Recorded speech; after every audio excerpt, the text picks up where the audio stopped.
What's up? Welcome to Trackletics Live, the ultimate show for all things track and field. Join us as we dive deep into the sport, interviewing track and field athletes, coaches, nutrition specialists, and more. Get ready to hear some dope conversations and gain exclusive insight into what it takes to become a top performer in the sport. Whether you're a seasoned track and field athlete or just starting off, this is the show for you. So make sure you smash that like button, hit the subscribe button so you never miss an episode. Let's get into the show. Everyone, let's welcome Cooper Bibbs, Yeah, my guy. How you feeling, man? How you been? I've been all right, man. Um, uh, Nothing too much, man. I just been chilling. It's off season now, bro. So just lifting, trying to just take care of myself, really. How That's you all been? about. Rest, recover, take care of yourself. So when season comes, you ready for it. You ready for it. I mean, you've had an amazing season, man. Coming from where you've been, all of the ups and downs you've been through, getting a new coach, making it all the way to USA trials. What a season. Yeah, But man. before we get into that, we got to go all the way back. Take it all the way back to the beginning. How did you start running track? Why are you running track? Oh man. Okay. Um, Man, like if we're starting like from the very beginning, because I kind of don't really count it till my end of like high school, like upperclassmen, like junior senior year of high school. But if we if we counted it from like way back then, it was about ninth grade. I wasn't even living in California yet. I was in Utah with my mom and my sisters, and I didn't really play sports, not really till probably ninth grade, realistically, because till like high school. But like, I'll explain all that in a second. But uh, it was about ninth grade, and I transferred schools because the school I was at I wasn't really feeling, and once I was at that school, and I remember like right before my first day of school, my mom was like, "Man, like you got to play the sport," and I was like, "All right," because I wasn't really playing sports. I played like some, but my dad's in the military and we moved around a lot, so there wasn't really any time to stick to a sport, play a sport. So like it wasn't really doing it like that. But uh, uh yeah, ninth grade, I went out tried to play football. Didn't didn't play. It was just kind of there, kind of just learning what I was kind of doing. And then uh, I think we were doing drills. I don't remember what drills we were doing. We were doing like suicides or something. And I remember I had still a good friend of mine. His name's Colton. He told me, he's like, "Hey man, you're pretty fast." And I was like, "Yeah, man." He's like, "Nah, bro. Like you should come like run track." And in Utah, there's no middle school, so it was like junior high. So it's seventh, eighth, and ninth grade, Uh, and then high school was 10th, 11th, 12th. So like I'm the upperclassman of junior high, right? So it's like ninth grade, and so kind of just like spring came around, and we like practices weren't really practices. We were just kind of out there, just kind of BSing around for practices, and doing our thing. And it wasn't really. I think it's Utah too. There's not like a lot of comp. There's not like a lot of um, like seriousness in the sport either. People don't really care about it like that, especially out there. And you're out there in the country, kind of. It's Utah. Um, and then but we ended up. I think I ran like 11.9, 11.8. No, 12.3. I ran 12.3. Yeah, and so, but we broke. I have the Weber County district record for a 4x1, and that's where everything kind of started. Like, oh, this is kind of fun. But it wasn't one of those things like I love this sport. I'm gonna commit to the sport for life. Like it wasn't one of those like, man, like this is what I want to do. This is my dream. I want to run track. I didn't have that. It was just like, okay, that was cool. It ended and it's done because I was just so used to doing some, and then we moved because we moved again. So we went to California, um, and it was kind of just because of my parents. So like my parents kind of linked back up. We got my dad got orders in California, so we went to California and um, ended up being in Oceanside, and once we got there, sophomore year of high school, and I actually tried to play for the soccer team, and I made the team, and then I was like, I don't really want to play this. My dad's like, you got to play a sport, so I wanted to play football too. Again, didn't really.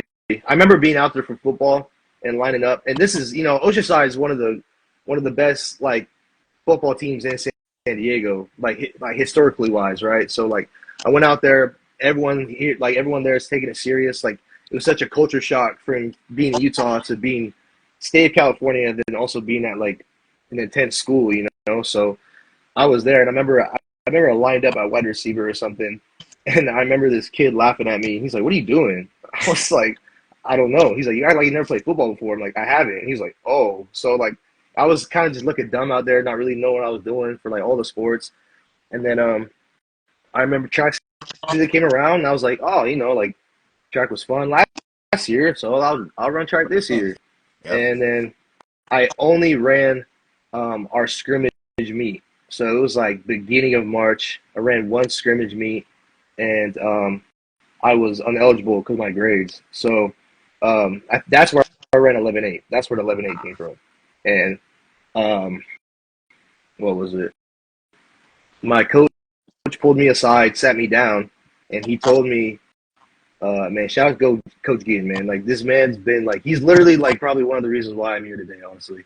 But he kind of sat me down. He was just like, "Hey, Coop, like I see like real potential in you, and like don't let this discourage you. Next year, get your grades together, and come back out, and like I would love to see you out here." So junior year came around, and I think I ran like 11.2.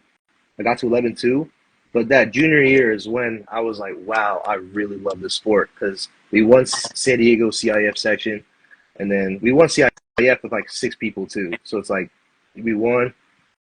We went to state for the first time. I was just the first leg on our 4x1, and that's the only way. That's the only reason I went to state was the 4x1. Never went individually for anything.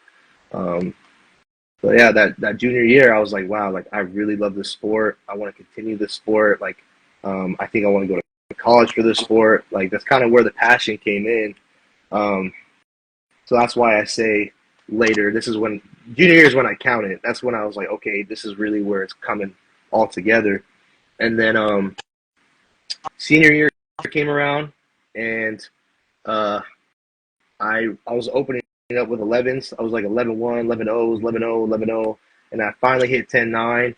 And I thought I was the coolest dude in the world and running 10-9. I was like, wow, like 10-9. And then I think I ended my high school career with like a 10.86, and it just kind of came into play with another thing. I just didn't really know how school and like track works because I just didn't really know sports. I didn't really bother to ask either. And that year, like 2014 through 16, that's when the whole D1 bound thing was popular, and everybody was talking about going D1 bound and stuff. And I didn't even know what that meant. I was like, oh, like what's that? And everyone's like, like a Division I school. And I was like, I don't know what that is. And like I was like, oh, but I had friends playing football going to Division I. I had friends playing baseball Division I. So I was like, okay, like I'm gonna go Division I run track. Graduated high school barely, like 2.00. So I was like, okay, let's go Division I. And I remember people asking me like, oh, what's your ACT, SAT scores? And I'm like, what's that? Like I didn't know nothing. I didn't know what I was doing. So I ended up going the JUCO route and went to San Diego Mesa, and I think I had a pretty good career there, and it was fun. I ended up doing 3 years because again I wasn't NCAA eligible to transfer to an actual university yet. I did the 2 years there, and I remember being kind of upset about it because I was like, I have no offers. I still have no offers. I'm like, what am I doing? So I did 1 year unattached back with my high school, and then that's when I ended up getting a couple offers. And With that same coach? yeah, my high school coach, same one. So went back to high school, did it with him. He got me down to a 10.4 windy, and because I left JUCO running, I think 10.56, I think. He got me to 10.4 that next year, but I was running 10.6 consistently, and that was new for me because I was like, oh wow, like this is crazy. Um, and actually, if we're backtracking too, um, that junior year when we won CIF, and like when it all came together, and I finally ran like 11.2. Um, I remember me and my dad talked about it because that's when I really started falling in love with the sport. And I think my dad noticed as well. And I remember he looked at me and we kind of talked about it. And he's like, if you run 11.2 right now and we run point 0.2, point 0.3 faster every year, I think you can make it to the Paris Olympics. And it's crazy to think about because I was thinking that this past this past last month, and I was like, wow, like really like we spoke about that back in 2015, and it's like, man, almost 10 years later, And it's like, wow, we did it, man. It took me till I was 26 years old to be able to make it to trials. So, but it's a great feeling, and it, it just kind of just took time, but like that's what it's really about, and I think the passion is kind of the reason why I do it. It's just something I love to do. It's not obviously like the dream, the goal is the U.S. Olympic team. Obviously, I think that's everyone's kind of, but man, like I just love it, man. Like just going, like I love going to practice. I love waking up in the morning, lifting weights. I love doing the whole thing. And I told myself probably like 4 times. You can ask Elias and them, even JB. I've talked about, like I was like, man, I think I'm done. I think I might quit. I might quit. Like just I don't really see a point in doing it. And then every single year something happens. I'm like, oh, I guess I'm still going. I guess I'm still keep doing it. So that's what it's really come down to. yep, one thing that I have noticed about you is it doesn't seem like you're doing it just for the the victories, the medals, the accolades. It seems like you're doing it for you. You do enjoy it. Like we can tell you enjoy it. The work that you're putting in, that training, how you're pushing yourself, how you're really focused, and how you're not really like concerned with the extras. It's like work, compete. I did well. All right, let's take it back to the grind. If I didn't, let me figure out what I didn't do well, what I need to work on. Like you're very focused. I can definitely see.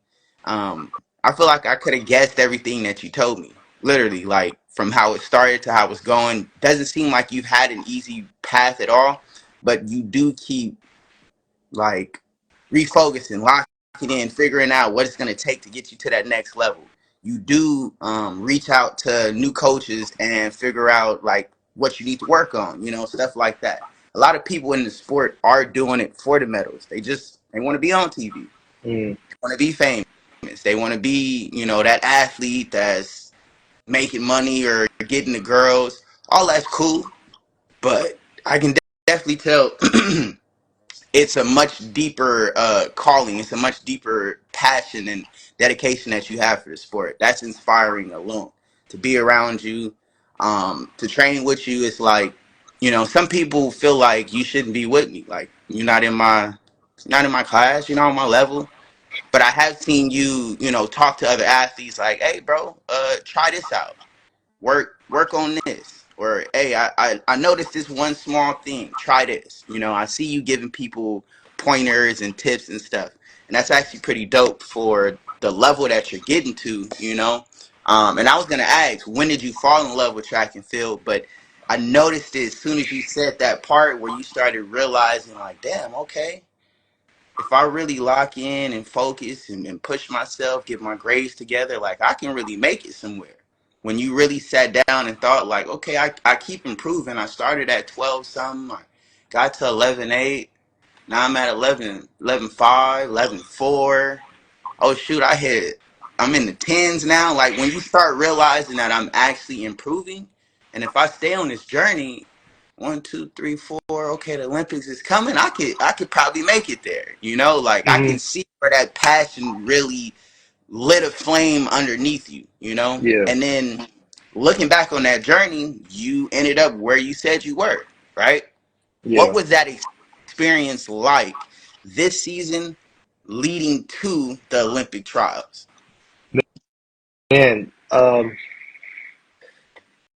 the experience was because last year, right? So that was my first year with JB and the Sharks and everything, and I even came out to that training kind of late, and like my PR coming into Sharks was 10:33, not when legal. So um, making like being this year was just such a big jump. But even JB called that as well. He even told my dad it was at last year's RCC meet.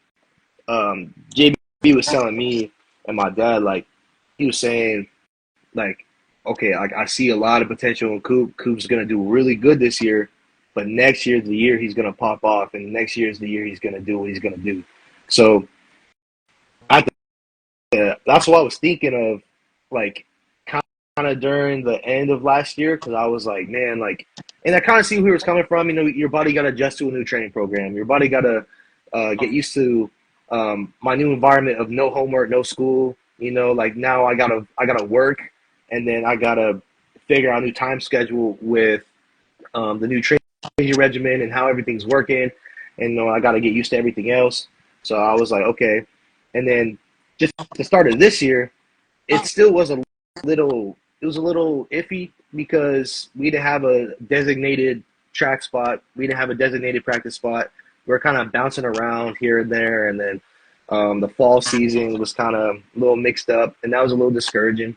I even started a YouTube channel talking about, oh, road to Olympic trials, and you know, if I don't make it this year, then I think I'm gonna quit, and blah blah blah, and all that stuff. And then um, the season just went honestly as I can't argue with it. It was probably the best season I've ever had with all the ups and downs. And then I think that, you know, leading up to trials, it just went as well as I just needed it to be. You know, I think I just kind of, you know, you just keep your head up high, bro, and you just put in the work, and then I think things just kind of fall into place. And JB just always tells me to be patient. He's like, you just do what you need to do, and you're being patient, and that's all that matters, you know. So I'm just kind of cruising along, and I'm just every meet, I'm just like, okay, like let's go. And I like it was such a good year that every meet this year except Azusa, except Azusa and trials, I PR'd this year. So it was like PR, you know. And you got to understand, like I had to keep telling myself, I'm like, okay, like I'm PRing, I'm doing it good, but like if I go to a meet and I'm not PRing, I can't be mad at myself, you know.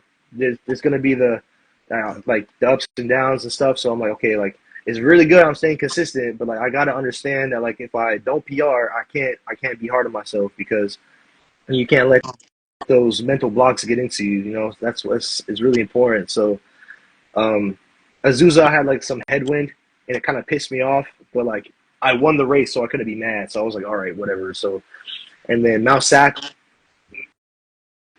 almost like a bittersweet this year because I think that was my 9. I think that was at least like 998. I swear. So Right there. that was good. And then um, that's where I got hurt, missed 6 weeks. But I always tell myself because I think a lot of people get really discouraged when they get hurt, especially like I had a grade 2 strain, and it bruised up pretty good. And I always tell myself every single time I get hurt, I'm like, okay, like I think people get discouraged, like, oh my gosh, I'm hurt. The season's gonna, I'm losing so much time, I'm wasting time, or like I'm not gonna be as good as I come back. But I kind of just tell myself that every single time I get hurt, I'm just gonna come back better because that's the point of the rehab, right? That's the point of recovering. And I just take lifting very serious, and that's kind of the main focus of when you hurt a hamstring or you hurt a muscle. You strengthen the muscle around it. You do rehab around the muscle, and weightlifting is my favorite thing. And you find something that you still can do really well at when you're still injured. Like I was still able to do plyos, so I'm like, all right, I'm gonna do a lot of plyos. I can ride the bike really good. I can still run up stadiums with this weird hamstring, strain. So I'm like, okay, I got to put in more work and be able to lift as much as I can to make up for what I'm missing right now. And I always tell myself, like, okay, like, I'm going to come back better. I'm going to come back better every single time. And then that meet at Notre Dame in LA, I opened up back 6 weeks later, tied my PR, and then that's when I hit the 10:01. Mm. And then that's where a lot of the stuff just kind of just rolled in, like day after day. I just, there was just a lot of things going on all at once, and then trials came up, and honestly, I was just happy to be there. Last year's trial, I think I was a little more, I want to say not prepared. It was just the lack of experience and not, you know, understanding the whole game. That was the biggest meet I've ever been to, because I was never an NCAA guy. Like 10 threes. Like there's a lot of people that's like, oh, 10 threes fast, but it's not going to get you anywhere in NCAA. I went to West Regionals, didn't even make it past the first round. I have no NCAA accolades except Big West champ. That's all I got. So like, I never had the NCAA experience really when it comes to nationals, regionals. Like I was Fulton 3 years and only made the regionals once. Never went anywhere else with it. So it's kind of just like, and my first Big West I ran 10.96. So like I didn't really do as well as I wanted, but that was my story, that was my path, and I can't be mad about it. And being at trials was like, oh man, like that's crazy. Like I was like, this is a big it's a big moment, and that wasn't even as big as Olympic trials. But this year I was a lot more comfortable. I train with a lot of big name guys now, so like that didn't really bother me, and I had to put myself in their shoes. Like, okay, I can't be starstruck. I was like, oh my gosh, like I'm lining up Christian Coleman, Fred's here, Noah's here, blah blah blah. Now I see them guys all the time, and I got to put myself in their shoes. Like, okay, like I'm really one of them now. So I can't think like that. I gotta put myself in their shoes and just go out there and compete. And you can see in the video I posted too of when I was at trials, I was kind of whispering to myself because the whole time I was like, it's not going to be like last year. It's not going to be like last year. And I kept voicing to myself, I was like, all right, Coop, just execute. And my time has come. I was just telling myself that the whole time. I was like, okay, my time has come. My time has come. Execute. My time has come. And I just kept telling myself that. And I made the semis, and I'm not too mad about it. I had a great time. I had a great experience, and I think I'm only just gonna get better. Next year, I think it's gonna be, we're hoping for bigger, better things always. So I think that's what I've really just come down to. Facts. You've been taking the staircase, man. Every year it's going up. Every year, literally getting faster. Especially since you linked up with JB. Um, to watch that journey has been inspiring. Like that's not even inspiring is not even a word. I feel like I don't know, I need to hit the thesaurus to figure out a deeper word, because watching the injuries, watching how you train, some people be skipping out half an ass in training. You really be out there pushing, putting power into the track, lifting weights, literally like trying to figure out what's the next step, searching supplements, stuff like that, eating healthy, getting treatment, massage. We see all of that. It's a lot of athletes that are really not focused and locked in and serious trying to get to that level. So for you to get there, race these big names, realize, okay, I'm I'm one of them. You sitting there, same height as him, legs the same size as him. We got on the same shoes. Like he can get to work. You know what I'm saying? He's nothing different. He got two legs. I got two legs. For you to realize I'm the same caliber. I was looking up to these guys. Now I'm here with them. That says a lot. Coming from where you've been, from the JC to Fullerton, like you said, no NCAA accolades, but you out there. You deserve everything you getting from there because you put in the work for it. But I do Mm, have to ask, through all of that, you keep saying this might be my last year. I might not go back. I might not run again. Why not? It's clear that you've been progressing. You might not be as far as you want, but why not keep going? Why not see how far you can go? Why not see how far your legs can take you? You locked in with a great coach, got a great environment around you, support system is solid. Why not go for it? Um, yeah, I don't know. Like after high school and I went JUCO, my only goal was to go D1, and then I finally made it D1. You know, I loved my little D1 school. Like I was glad I wasn't at like some powerhouse school. I kind of liked the little chip on your shoulder kind of look. I liked Fullerton a lot, and in Fullerton where I was really like contemplating. I remember being in Arkansas at West Regionals, and I was sitting down, and I was just like. I was remember telling everybody in the room, our hotel room. I was talking to my boy Zoe. I was talking to my roommate Justin. I was talking to Sela, Seawood. I was talking to all of them, and I was just like, I'm like, I think I really might be done. And really, my backup plan, if I'm not running track, I was really about to join the Air Force. If I'm being honest with you, I was really about to just join the military. That's where I was gonna end up. So, and then and everybody was like, no, give it one more year. Just give it just one more time. So I was like, all right. So I'll try one more year, you know. So I'll do it. I'll do it again. And like talking about this is kind of crazy because like it's something I love to do. Like it really is a passion. It really is something I enjoy doing. But it's kind of just like there's so much because I know how much mental, how much physical, how much emotional. I literally I could tear up talking about this kind of stuff, and it's just like I don't want it to be not like all for nothing, you know. Like I want to, you know, I want to make it. I want to make it to that spot that everybody wants to make it to. But we, I, JB actually messaged me back in 2018, and he told me to come out to Mount Sac, or I think it was. I gotta find the message again, but it was Mount Sac or Sharks, and I told him like, oh no, I can't make it from San Diego. I can't be making it up there, and I remember that DM, so I DM'd him back right when I graduated Fullerton. He sent me his number. He said, call me. So I was like, all right, called him.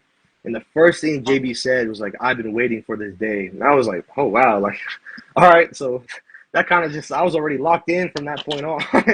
So I was like, okay. So, and then it just kind of just took off. Um, and after Charles last year, I was like, man, like I got no agent. I'm not signed. And I was kind of just like, like, what do I do?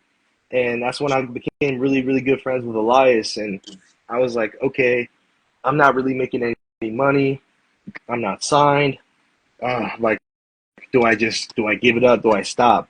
And then everybody again, my dad, Elias, everybody's like, man, it's Olympic year though. You got to give it one more year. So I'm like, all right, let's give it one more year. So give it one more year. And then, you know, I'm not thinking that no more. You know, I signed and I'm doing what I love to do. I think there's bigger things coming, and you know, I'm not really thinking about that kind of stuff. I'm not thinking about really quitting no more. You know, I'm kind of in it now. I'm I'm doing. I'm in a good group. I'm in a good atmosphere environment. I think better things are coming. JB still says he got a lot of things cooking up right now. He said next year is just going to be even bigger, and he's told me that since I met him. He's like, just be patient, man. Just be patient. And every time I've been patient, good things have come. So. Facts. That's what I wanted to hear right there. We locked in, we focused. What was that experience like signing with an agent? We're officially we pro now, bro. Yeah, This is pro. yeah. You know what I'm saying? Congratulations on that. Thank you, You know, I've already said it, but man, I gotta keep saying I was watching what you go through or what you went through. I was there. I understand, you know. So to see you actually accomplish that, sign, now you're pro, you're one of the most deserving athletes, bro. For thank real. you. I appreciate that for real. Yeah. Um, I don't know. It kind of happened like out of the blue. JB told me, he said, hey, I'm in contact with a couple agents. After Mount Sac too, he said, hey man, we got a lot of things cooking right now. We got a lot of things cooking right now. Like I think we're gonna be traveling a lot more after this month and blah blah blah. And he's like, I got a couple of agents in contact and stuff, but I remember a lot of people kept asking me about it too. They're like, oh, why aren't you signed yet? Like you have a pretty decent time. I feel like you can get signed or this and that. You know, track politics are kind of they're a little shaky. I've kind of learned now. Track world's a weird. It's a world. it's a weird world to be in, but that's what I think that comes with a lot of sports when you get to that level. So there's a lot of weird things that come into it, but yeah, he just it took a little bit because he wanted me to get signed with the right one, and I trust everything JB says, so we're being patient, and then finally got signed, and I actually I was at work when it happened, so she texted me, called me up. I'm in the middle of my shift at I'm a strength conditioning coach at a high school, and I'm just in the middle of it. I get the text, get the call, and she sends the kind of thing over, and I look at it, and I'm like, what is this? So I screenshot it. I sent it to Elias. I sent it to JB, and JB's like, he's like, welcome in, bro. You made it. This is it. And he's like, this is what you've been working for. And like, I'm not even gonna lie to you, bro. Like, I instantly had tears coming out of my eyes, bro. I called my mom and dad. I put them in a joint call, and I'm sitting there like tearing up. And I FaceTime my best friend, and I'm sitting there like I'm almost like tearing up thinking about it, bro. Like, it's crazy to think about because I was like, wow, like, did I really like? It kind of just like a whole everything that like I've been thinking about since high school, and then JUCO, and then Fullerton, and then now Sharks, kind of just felt like wow, like all that effort and work, like it finally like put into play. It finally was like I don't want to say worth it because I think there's more things coming, but like like it finally felt good to be like wow, like I think I really just did it. I did it, and You it did, bro. just yeah, and it kind of just put me in like a perspective of like man, like like that was the goal. Now now I got to have another one. So it's like we gotta keep going. There's stepping stones, and I think that that's what plays part of loving the sport too. And I was just like, dang, like okay, like I got the agent. Okay, let's try to get a brand deal. Let's try to break 10. Let's try to make the U.S. team. So now I got a little more stepping stones to get to, so I can keep the dream alive and keep everything keep my head focused. You can't just make it and then because I think a lot of people just kind of even for like college athletes or other athletes, they get to college and they're like, oh, I made it, and then they kind of just blow off their college experience or they blow off whatever they do because they think they made it. You just got to keep setting goals for yourself, keep you know keep keeping your head up high and just keep working, and you just got to find what you want. So Facts, man. You gotta stay hungry, stay focused. You gotta, keep that work ethic that got you to that point. A lot of people do sign and kind of shade off, and now I'm pro, I got money, and they just fall off. So yeah, now is the time to actually go a little harder. Now is the time to really dedicate yourself and see how far you can go. Because now you're on the stage. Now you're in the races and we're off and running. So mm, now we really get to see who Coop is, what Coop can do. Because now you got the resources. You got a support system. You got an agent that's gonna get you into some of those meets. And one thing that's been interesting about watching the pro circuit is those are the athletes that's getting paid, or at least have the ability to get paid. We can look at your times and then look at some of those times, and it's like, dang, this guy you already beaten him. So it's like you should have been here, but you had to go through all of this to actually get here. mm, Otherwise, mm, maybe the journey might not have been worth it. If it yeah, was just given, maybe right, you wouldn't feel the same. Maybe you wouldn't be so, inspired and dedicated and motivated to actually achieve these goals. yeah, But now we're here. yeah, Now we got goals. What's the yeah. goals now? What are you actually focusing on? What are you looking to accomplish now that you're on the pro level?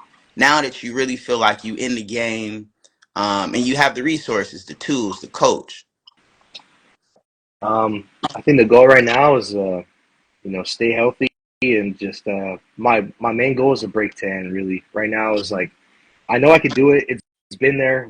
I think we've all kind of seen it. We've seen a glimpse of it, and I think that um, if I just go out there compete and I'm not really shooting for time because I think now that where I'm at, I should be able to get into more intense meets and the better comp, and I think that will be able to get me into what I need to break 10. And that's kind of just really the goal right now. Is just go out there and just keep competing, keep shooting for wins, and break 10. And then I think um, get into trials next year and try to make the world team. So that's the goal for next year. I love it. I see it happening, bro. I know you're in the off season right now, but as season starts to approach us again, um, what are you going to be focused on in training to actually make that goal, happen, to accomplish that goal? I think what I think a lot of people know that I need to focus on is my blog start. I need to keep my head down, man. I think I got the attitude, I got the behavior, I got the I got the strength, I got the focus. I think I got a lot of it down. I think it just comes down to technique. Um, it's not even just the block start, my start. I think even the ends, like I think just the whole race. Honestly, there's a lot.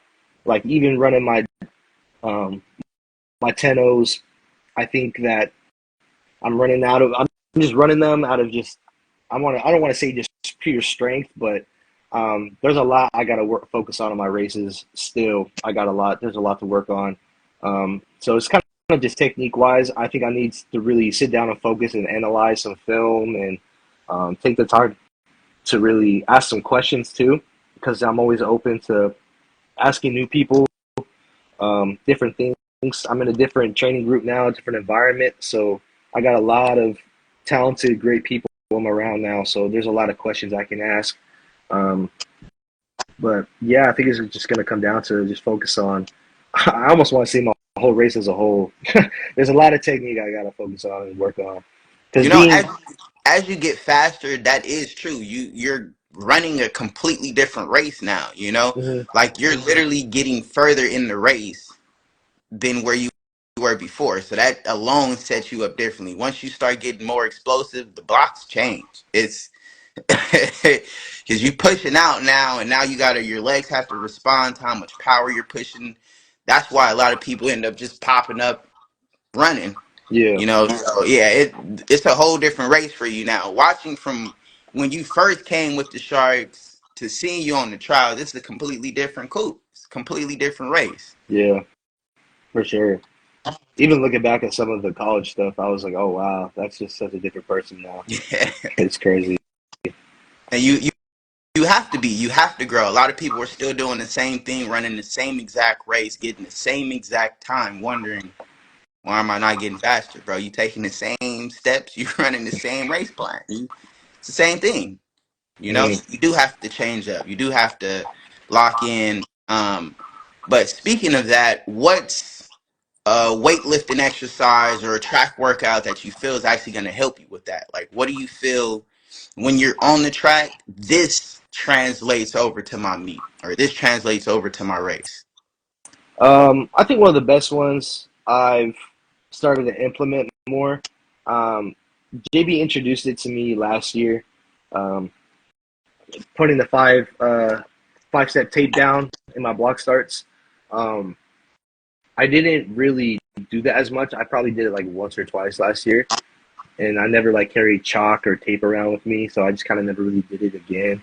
And JB was a lot. He was really busy this year too, but this year I started to do it more, and I started to see a lot more progression in me opening up my steps, me naturally putting my head down and getting the right angle that I needed because it forces you to extend and like even not even looking at the tape, I just think psychologically your your your muscle memory is doing it without you naturally like, oh, I gotta put my foot here. You might do it the first one or two times, but once you start doing it over and over again, you naturally just start to do it. And now I can see myself doing the same steps without the tape. So um, now it's off season, and then next year when it comes back around, I'm probably gonna need to do a couple more times to get back into that rhythm again.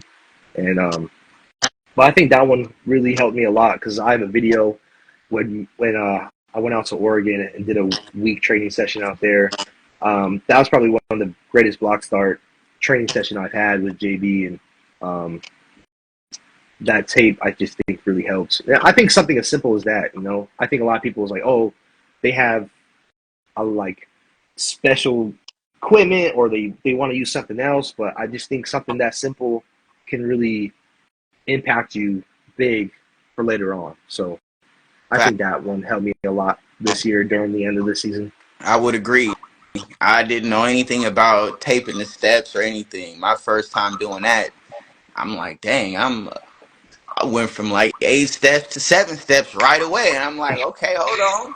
That's Yeah, good. Just having some tape there, having a target to hit, really having a coach to give you something that you can work on by yourself, like I can set the tape down and go off and really make sure I'm hitting those steps. So yeah, that definitely helps a lot. What's a weightlifting exercise that you think might help your explosiveness, help you get out of the block, something you feel helps translate to the track? um, I think what I learned from coming to Sharks and then realizing what I focused on a lot, and then I started to um, notice a lot more is plyos. I started doing a lot more plyos when I got here, and then I think JB really focused on my hip strength and our explosiveness. And I didn't even do them really in college, and that might have been one of the reasons why I didn't hit the times I needed. But I used to hate power cleans. I hated power cleans. I think I was just lazy. I didn't want to do it. Now I love power cleans, and that's all I want to do is power cleans all the time now. And now that like I'm hitting pretty big weight on power cleans, I'm doing those, and then I'm starting to see progression. I'm like, wow, is it the power cleans or is it the plyos? Like, I'm like, I don't know. So uh, I don't want to say power cleans, but I think power cleans and plyos is I really like to not I don't want to say focus on, but I think power cleans and plyos is a lot in those hip thrusts with the ankle strap, and you're like leaning over on a hurdle or a box or something. You get those hip thrust movements. I think those are pretty impactful, and I think they're pretty important. So Facts. Key movements that are working muscle groups that are important in sprinting, blocks, upright, max velocity. Facts. I would agree with that. I'm a certified personal trainer. I've worked at 24 Hour Fitness, LA Fitness, EOS, Esporta, even Equinox. But linking up with JB, he put you in some positions with some exercises that's like, damn, I ain't worked that muscle. I didn't even know. We did yeah, some stuff that I was like, damn, bro, yeah, you can use the kettlebell like that. Facts. All right, cool. Like, yeah, and he does a lot of things that directly transfer over. hmm Like, there's a lot of coaches that I've worked with that have you lift like a bodybuilder. right, I don't do nothing for track. So like you saying, a lot of those explosive movements, a lot of those plyos. Oh, and JB got a list of bounds that'll get you right too. So there's some yeah, bounds that I'm like, damn, I've never did that. It's never felt like that before.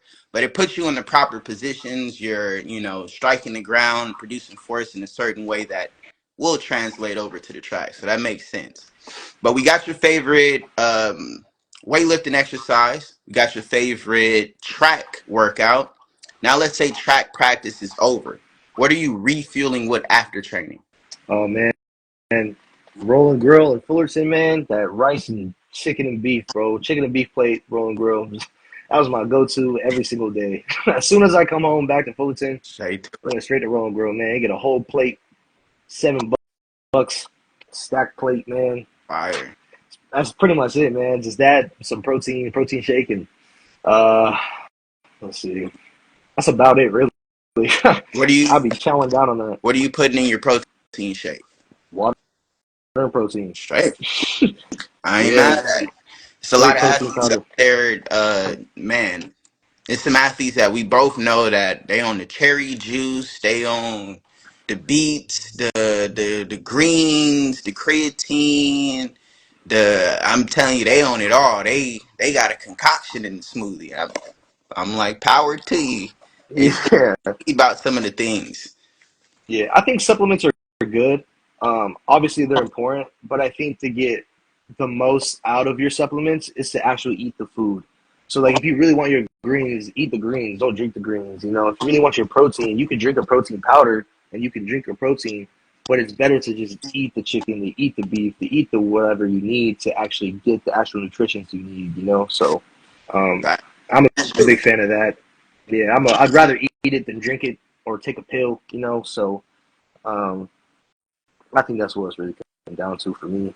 Yeah, But a lot of people don't realize what a supplement is actually for. Like they think a supplement is in replace. A supplement is to add to. If you ain't getting enough, have some of this too. right, They do it in replace of it. I'm gonna just have a shake instead of breakfast. No, bro, it's no, have breakfast hmm and the shake so you have a little bit more protein with it. That's how it's supposed to go. But you're definitely supposed to be eating it over just choosing the supplements. And hmm then the supplements that they're taking um, aren't scientifically proven, aren't NSF certified, so don't get caught up. Yes, right, like like my boy Kyrie saying, supplement, not substitute. It's right, a supplement. Add to it so I can get more protein. Make sure I'm hitting my protein goal, or even over my protein goal. So I'm making sure I'm gaining muscle. hmm People want to take that instead. It's not a substitute. right, Facts. Um, absolutely. but we got your post workout meal. We got your favorite lifting exercise. We got your favorite weight. We got favorite weightlifting exercise and favorite track workout. With all of those, um, what do you feel sets you apart from your competition? You're on the pro stage now. You're on, you're competing against these big names. Some of them you're even friends with. But what do you feel makes you different? I think what makes me different is that I think that I just am different, and I don't mean that as an aspect of like oh, the Mamba mentality. Like I'm just different. Like my grind is different. I don't think that's necessarily true. I think there's people that do work as hard or harder than me. But I think it's different because um, I was never that 10-4, 10-5, 10-3, 10-2 kid coming out of high school. I don't like to talk. It's even rude to talk down on people, but like people who's like, I want to do this. I really want to be able to get there, and I truly think you can because I think I've done it. You know, and I think what sets me apart is because, um, I was that 11-5, 11-8 kid. In high school, I was running 11s in senior year barely. And um, I think that when you get like, I think a lot of people have dreams and goals, and they put their dreams and goals for that next year, or they want it so bad that they're like, okay, I I want to get to that next year. Like I want to go to the Olympics next year, right? I'm gonna hit that. You're like a 10-9 guy. It's like, okay, I'm gonna hit 10-1 next year, and just realistically, it just doesn't work like that. You just got to be patient with yourself. You got to just believe in yourself. Like it took me to 26 to finally make it to Olympic trials. It took me to 26 to finally get signed. You know, people are getting there's high school kids getting signed. He was in my heat. All power to him. Like that's amazing, bro. Like I'll never talk or say anything bad about that. That is great things. That's like bro's blessed, and I think I'm blessed. It's just my story was different, and I think that's what sets me apart is that that I made it. My story is just different, and that's just made me who I am, and um like I just think I feel like I'm one of the few that really just that have kind of this story to just make it. And it's like I'm still not even one of those big name people. I haven't broke 10 yet, but um You're on I the way.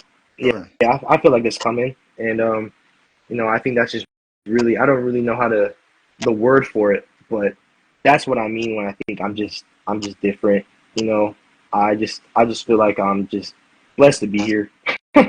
It's just crazy. It's something that I almost didn't think that would come true or happen.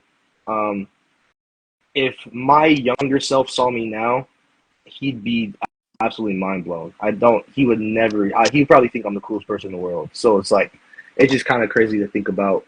Um, That, yeah, man. I that's just actually that's actually my next question. I love to end it with that, but before I do, Let me acknowledge why I always ask athletes, like, what's something you can tell your younger self, right? There's a Mhm. post that I've seen, Dontavius Hill posted this. And he's a high jumper. He's high jumping and he hits the bar. And it's like, I wish I was a Olympic gold medalist or something like that. He hits the bar. And then it flashes to his younger self, and his younger self is like, wait, we're a professional athlete? Mhm. Wait, we had a full ride D1 scholarship? Wait, we had Yeah. national championships? Like, as you age, you keep setting the bar up here, but you don't realize when you started, the bar was here, and you just keep hitting that, but you keep pushing the bar, you know? Mhm. And in his post, in his caption, he's like, a lot of people forget that. But one thing I would tell myself is like, bro, you did it. You accomplished those goals, right? You became that person. You stayed dedicated. You made it through everything we were going through back then, and look where we are now. Mhm. So don't be in the spot where you are now, feeling like, damn, I failed. I didn't make the Olympics. At one Right. point, you had to go pro. Right. Be pro now. Before that, you had a go D1. Yeah. Before that, you was JC. You get what I'm saying? Mhm. So, like, people forget that along the journey. You forget all of those other goals, all those other accomplishments that you've accomplished along the journey. But I think you are the perfect person to answer that question. Looking back on your journey, what's something you wish you could have, or what's something you know now that you wish you could have told yourself back when you were a kid? Man, I'm not sure to be honest. Something I would tell myself that I know now. Man, I'm not sure, man. I think everything kind of just happened for a reason. I just tell them to just be you, man. That's what I tell myself in the blocks. Like, just I'm out here, have some fun and just be me. Like, just be you. I just tell myself that all the time, man. Just be you, Coop. Like, you here for a reason. We're doing good. You know, just have fun with it. So, like, that's what it's just come down to. So I'm just like, okay, So I don't know if I tell myself something I know now. Um, I might tell myself to lift a little more. I didn't start lifting until Fullerton. I didn't lift in JUCO, so I was like, man, maybe that would have been that maybe that would have helped a little more. Um, man, I don't know. Maybe I should listen to JB's DM back in 2018 or something. 2018, that's what you go back and tell yourself, answer that DM, bro. Pull up Yeah, on the coach. We man, be I don't here know. listening. Nah, but everything happened for a reason. Everything happens when it's supposed to. It's God timing, not our timing, right? Yeah, absolutely. But do want to take a second to say congrats again on your amazing season, on your journey, all of your accomplishments, man. You really been making waves on the track, blazing the track. Really proud to see how far you've come. I mean, just from last season, I was throwing up on the track. We was out there putting in work, man. But to see how far you've come, really proud of you. I Thank know you, man. I feel like this is still just the beginning, bro. You are not old. You have everything in front of you, bro. Everything. Like this is just the beginning. Right. Everything you set your mind to, you've been able to accomplish. So if you stay focused, keep the support system you have, stay locked in with your coach, even your best friends, bro. Like you have Hmm. a solid circle, you know. Right. Stay locked in. You are destined for greatness for sure. Thank you, man. No problem. You are welcome. Thank you for taking the time to sit down and have this conversation with me. It's been a pleasure getting to know more about your journey. Some things that I didn't know, some things that I did know that I wanted to highlight as well. The man you are, the athlete you are, definitely supporting you. I'm hoping you have a next season with plenty more personal records, many more gold medals, man. Man, thank you, man. Appreciate that for real. So nice to talk with you, bro. Always. That's it for us here on Trackletics Live. See y'all next episode. Peace.